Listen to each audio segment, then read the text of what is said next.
Stáva sa ti niekedy, že vôbec neplánuješ deň. Vôbec netušíš, proste ideš a nemáš v hlave nič, že musíš alebo by si mala a tak ďalej. A ten deň je fakt skvelý, že nie je taký nejaký špeciálne wow efekt, ale ideš domov z nejakej, prechádzky alebo si niekde bola s ľuďmi, z ktorých si stretla náhodne a bolo to skvelé, úplne nenútené a nabíjalo ťa to energiou.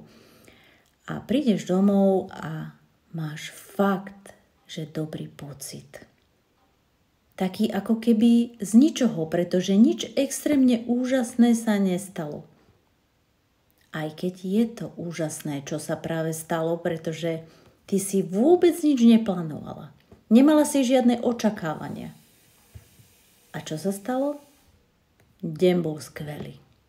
Stretla si ľudí, ktorí ti vôbec ničím nevadili, pretože si bola nastavená na to, že príjmeš všetko, čo ti príde do cesty.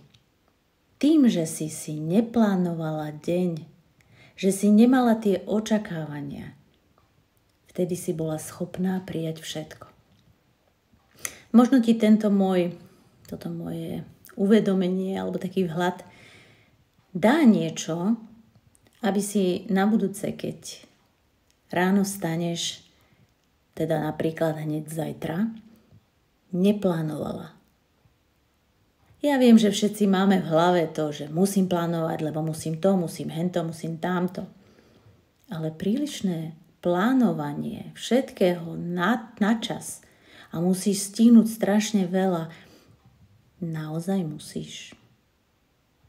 Ja viem, že máš v hlave, že musíš a že výkon. Naozaj musíš?